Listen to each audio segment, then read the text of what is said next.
and welcome to this special edition of EWTN Pro-Life Weekly. I'm Catherine Seltner in our Washington, D.C. studio. This week, we look back at some of our top interviews and special stories highlighting pro-life heroes, and we discuss important issues pertaining to life. Stay tuned throughout this program to hear powerful stories from a woman who survived an abortion, the Little Sisters of the Poor, and former Republican presidential candidate Carly Fiorina. As we delve into these issues, you should know there's always a way for you to be involved in the pro-life movement. While the culture may promote death, you can promote life. Here's the best way for you to do that. Go to your computer and type in prolifeweekly.com. Each week, we'll share a unique call to action. This is a way for you to be directly involved in the pro-life movement. Let us come together as pro-lifers and make a difference in our world. Once again, visit prolifeweekly.com.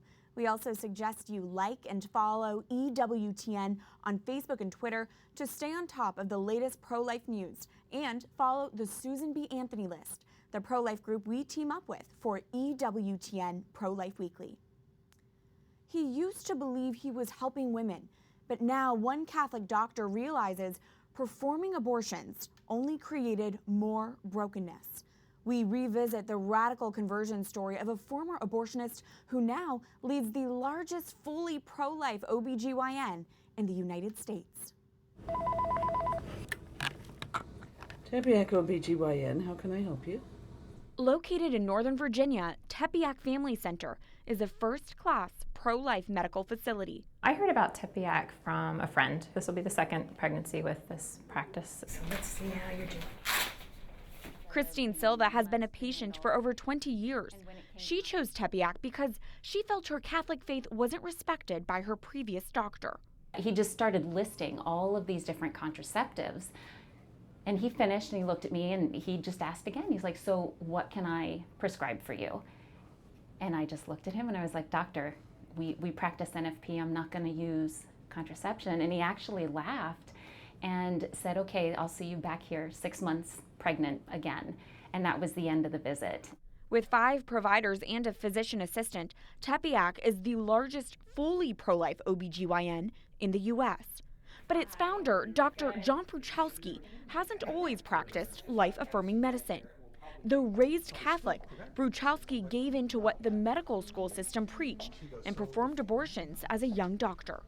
Contraception, abortion were part of OBGYN. And if I was really good at PMS, and if I was really good at menopause, and I was really good with my hands surgically, you want to be the best. You want to be the best at what God's presented you with.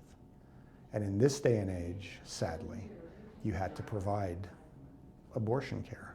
Then, during a trip to Mexico with his friend, he visited the Basilica of Our Lady of Guadalupe. I hear internally, why are you hurting me? I blew it off. I thought it was too hot. Yeah, done.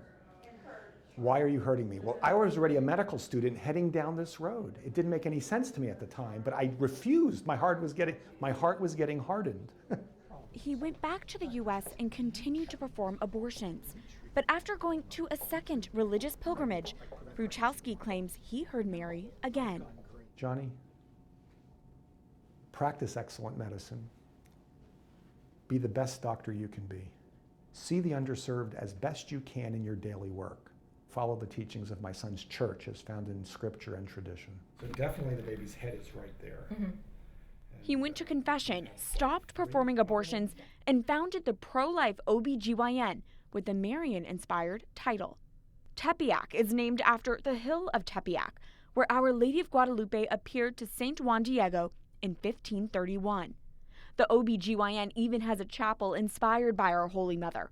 But the practice serves people of all faiths and all economic statuses for its higher mission. You can just tell that they care about the whole person, not just the physical body, but they care about the spirit, they care about your soul, and you just really sense that.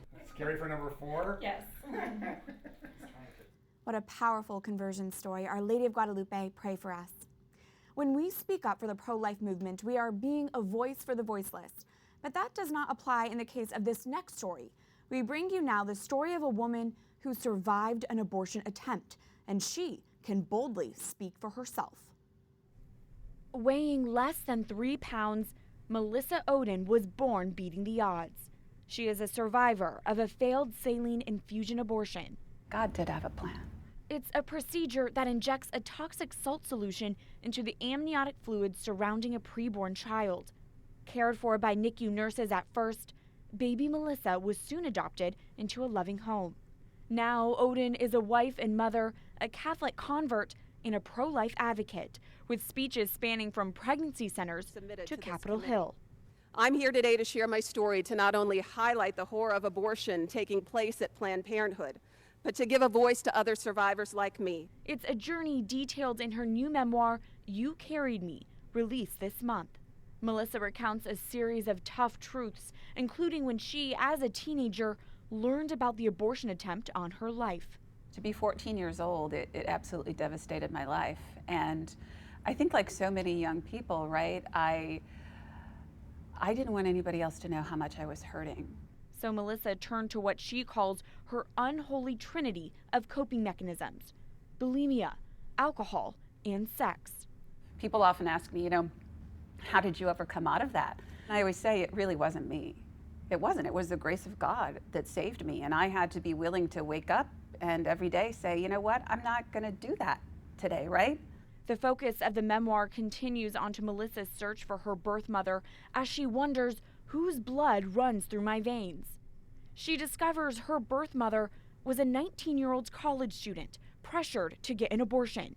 She thought Melissa had been dead for over 30 years. Ohden's perspective throughout the journey is strikingly compassionate. Tell us how you came to have that approach. It's a response that I think has deepened over time. I've always loved her, but my love for her deepens year after year. And not just because the circumstances of her life and mine are now different, right? I know the truth about how she was forced into that abortion. But I think the older I get, the more I learn how to love people and respect them for who they are. And I think motherhood has been a bond that she and I can really connect on that level. And it's a love story, right? It's a love story that God wrote, and man attempted to rewrite that whole story. And God's story wins in the end. Now, you had finished this book, you had finished your memoir, you were done, and then something happened. And then you met your birth mother for the first time. Tell us about that. Whew. That's where I have to take a deep breath.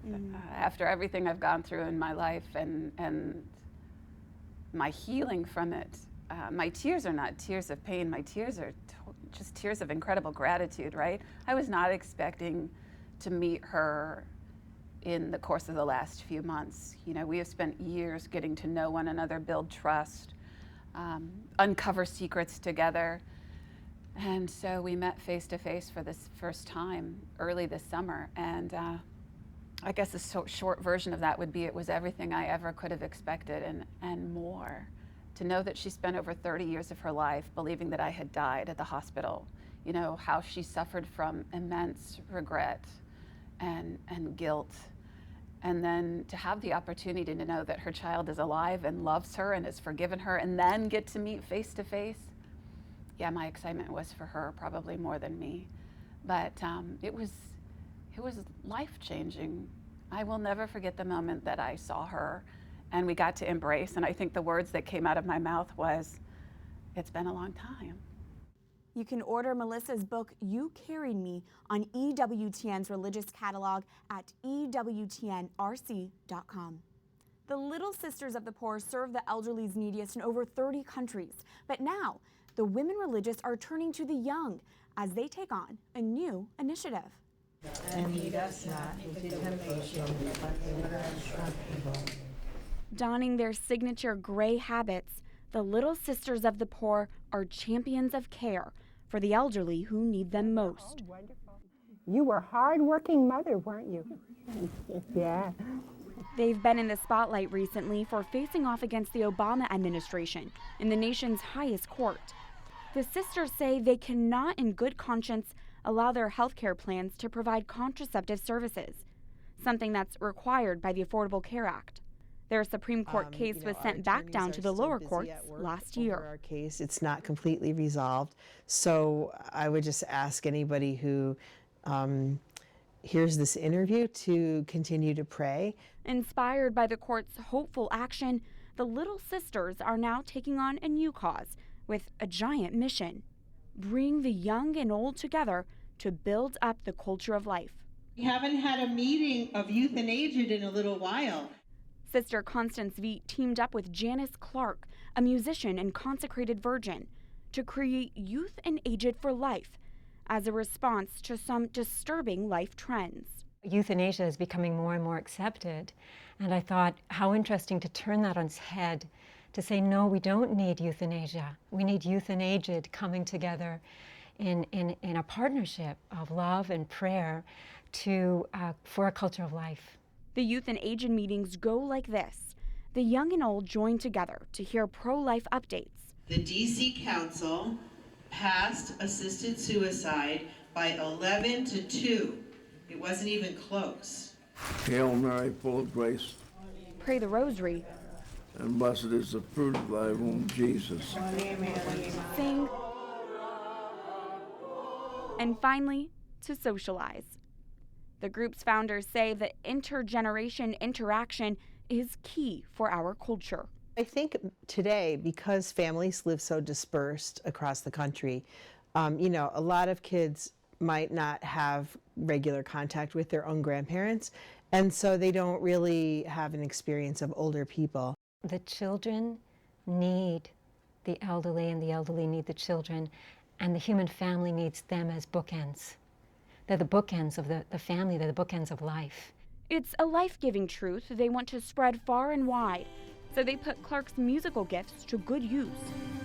The time has come to take a stand. And produced a music video featuring some unlikely stars. Even just the idea of the elderly starring in a music video makes people smile and laugh. They're like, what? Clark believes the Little Sisters of the Poor are the perfect carriers of the cause. I see the home of the Little Sisters of the Poor as kind of a headquarters, a school of love. For it is in the weak that the Little Sisters see a message of strength. But we hope that this effort will bring about as well to just witness to people that every human life is sacred, that everybody is a somebody, that everyone is a someone loved by God infinitely and eternally. Life has dignity and purpose at every stage. Thank you, Little Sisters, for building up the culture of life. According to the Centers for Disease Control, suicide is the third leading cause of death among young people between the ages of 10 and 24. We were joined recently by two experts to discuss this startling statistic and a show on Netflix called 13 Reasons Why many caution may promote self-harm. Here's part of that discussion. Father Matthew Schneider is author of Spiritually Mentoring Teenage Boys and a priest with the Legionaries of Christ. Dr. Michael Horn is Director of Clinical Services for Catholic Charities of the Diocese of Arlington. Thank you both for being here. Thank you.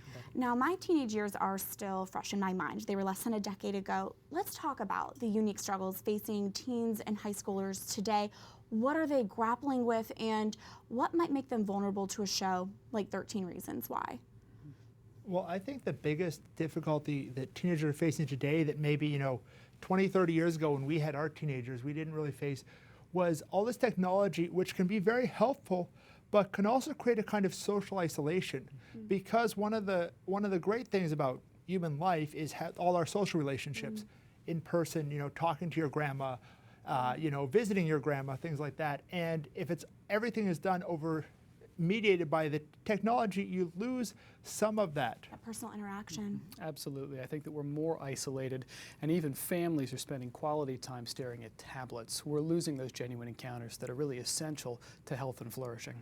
If a parent or a youth minister might suspect one of their teens is dealing with depression, maybe suicidal thoughts, what would you recommend them? What advice would you give? I think one of the things we need to do is really address the issue right away. Not be afraid of using words like depression or suicide, but approaching it in a casual way, in a way that says, I'm concerned about you, I want to help, as opposed to something that might put the teenager on edge or feel like suddenly they're in the spotlight with a lot of unwanted attention. Well, I think along with those, I think there's also the fact of being close to teenagers, because if you develop a relationship with those teenagers, you're much more able to help them. And if you see that the teenager is struggling with something, well, find things that they're going to enjoy, help them out with that, you know? And also, I'd say the spiritual, in the sense of sometimes struggles are really like some kind of sinful thing, and confession is very helpful. We're grateful for both the pastoral and psychological perspective on that tough topic. When we come back, meet the family of 13 kids with no debt, and Carly Fiorina opens up about her pro-life views in a personal way. Stay tuned as this special edition of EWTN Pro-Life Weekly continues after this break.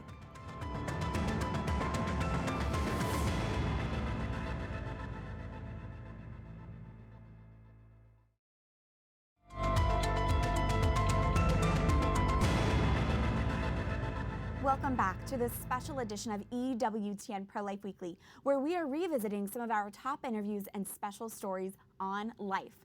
I'm Catherine Seltner. Former Republican presidential candidate Carly Fiorina rose in the primary polls following strong pro-life debate arguments. How did the former Hewlett-Packard CEO come to be so outspoken on the life issue? In this exclusive sit-down interview, Carly Fiorina opens up in a new personal way about her journey to the pro-life cause. Carly Fiorina, thank you for taking the time to speak with us today. My pleasure. You are not shy in sharing your pro-life views. How did you come to be so passionate about this issue? Well, you know, it was experience, a whole set of experiences. First, perhaps, was an experience I had in my early 20s, right here in Washington, D.C., actually. I had a very good friend who decided she was going to have an abortion. And despite my talking with her, she was adamant about this. And so we went to a Planned Parenthood clinic. I observed that she was given no options. There was no conversation about whether or not this was the right thing for her and what her other alternatives might be. It was a callous experience. And I saw the impact of that abortion on her, not just physically, but emotionally and especially spiritually. Honestly, she was never the same since. I met my husband a couple years later, and when I married him, I learned that his mother had been told to abort him. She had him quite late in her life. She had a great deal of difficulty with her previous pregnancies, and so her doctor told her life was in danger and she should abort her unborn child. She refused. She was a brave and faithful woman. She spent a year in the hospital after his birth. But I've thought often about how different her life would have been, how different my life would have been had he not been brought into the world. I learned I couldn't have children of my own later, so I understand that life is a precious gift. And then on top of all of that personal experience, science is proving us right. A vast majority of babies who are diagnosed with disabilities or special needs are aborted in the womb. You, Carly, after high school, volunteered at a high school for children with special needs. What kind of impact did that have on you? I volunteered in a school for children that were severely disabled in some way, whether it was physical disabilities or mental challenges. Every single one of these children was gifted by God. And I can remember in particular a little boy who had so many challenges, and yet joy radiated out of this child. Every life has value. That's right. Carly, you have battled and you have beaten cancer. Can you share more with us about that specific time in your life? Well, anyone who hears the word cancer about themselves from a doctor experiences this moment of, or maybe many moments, but when you first hear that word, it's sheer terror. You know, it's a word that terrifies us. I would not wish cancer on anyone. Having said that, and having survived it, I can say now that cancer was a blessing in some ways. It was a blessing because it reaffirmed my faith. I relied on my faith, and my faith didn't let me down. It strengthened my family. You know what love really is when you're in a very difficult situation, not when you're in an easy situation. And it was a blessing as well because I experienced the kindness of so many strangers. Again, I wouldn't wish it on anyone, but when you have an experience that starts out as terrifying and you end up getting through it, and at the end of it all, your faith is stronger, your family is stronger, and your belief in your fellow human being is stronger, that's a blessing. Planned Parenthood supporters say defunding the abortion giant would prevent more women from getting breast exams and from detecting cancer. This is an issue that's obviously very close to you. So how do you respond to those claims? Well, first of all, of course, it's untrue. It's a lie. Planned Parenthood doesn't provide mammograms. They provide references for mammograms, but so do pregnancy centers, community health centers. There are all kinds of centers available for women, most of which are not funded by taxpayers, actually, although they are funded frequently by the generosity of donors, that can provide a woman access to the holistic health care that she needs, including mammograms. There is no reason that a woman cannot have access to a mammogram. We don't need Planned Parenthood to provide that. I served for a period of time on the board of the GW Hospital in Washington, D.C. And just as one example, this is a hospital that has a tremendous program of outreach to the community. African American women are more subject to breast cancer than are Anglo women. We're not sure we understand this, but GW took it upon themselves to make sure that they have mobile mammograms that move into communities here in Washington, D.C. and make available to women on their, literally on their street corner in their neighborhoods, screening. So this is a myth that Planned Parenthood puts forward, but obviously it's a myth that has a big impact because we all want women to have access to early detection, which is the key to survival in cancer. Carly Fiorina, thank you so much. You're welcome. Thanks for having me. One stay-at-home mom and a dad who's a software test analyst have managed to do something a lot of Americans can't: stay out of debt. And they've accomplished this all while saying yes to life over and over again. For Sam and Rob Fatzinger, I say this is reality. finding quiet time doesn't come easily. Should I unclip and go get them? Wonderful, joyful sounds in our house. This Catholic couple has 13 children and one foster child, with ages ranging as young as 5 up to 27 years old. Are we gonna make a fence? Here. I'm making a house. Is it a house? Well, what's that thing? Oh yeah. What's the long thing you make? Playmates are in no shortage here. Kind of fun. I feel bad for other people who want to lean or Catch it soft. like another Put your goal, hands. they Ready? don't get to play as much. 13 plus kids might come as a shock for some, with U.S. birth rates at their lowest in recorded history. But that's not the most surprising number in this Maryland home. What captured the attention from media like the Washington Post, the Daily Mail, even calls from reality show producers, was the number 0, as in the Fatzingers have 0 debt. The family credits mom's simple living style and dad's number crunching skills.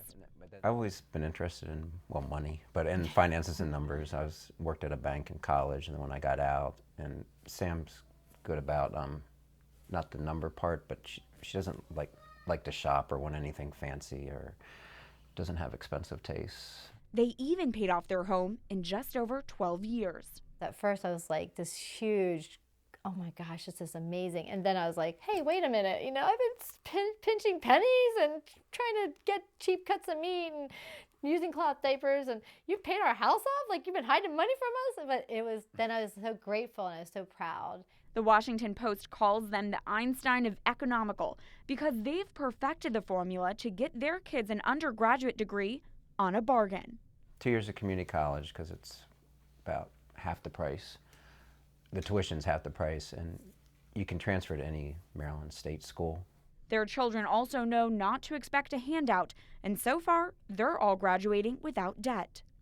The parents believe financial freedom is essential for staying open to God's future plans, something they want to share with young couples. I would even like to catch them before they go to college, because I think that we have so many friends who are going into so much debt after college that when they're either postponing getting married or postponing having children because they have so much college debt. This household doesn't claim to be perfect. Sit down at the table. I don't want you to take your yogurt in the kitchen But knows how God works through their imperfections. Like cars breaking down and, people helping us out in so many different ways. God doesn't say, I got this planned for you. He just says trust and say yes. The Fat Singers remind us to keep family trees rooted in faith and trust God will care for the many branches. We kind of have a joke when our kids are dating or getting engaged, and I'll be like, okay, what's the secret answer if I ask you, how many kids do you want? It's not, I want 7, I want 10, I want 3. It's how many God give me. That's it for this special edition of EWTN Pro-Life Weekly. Remember, you can reach us anytime at prolifeweekly@ewtn.com. I look forward to seeing you here again next week. Life is a gift. God bless.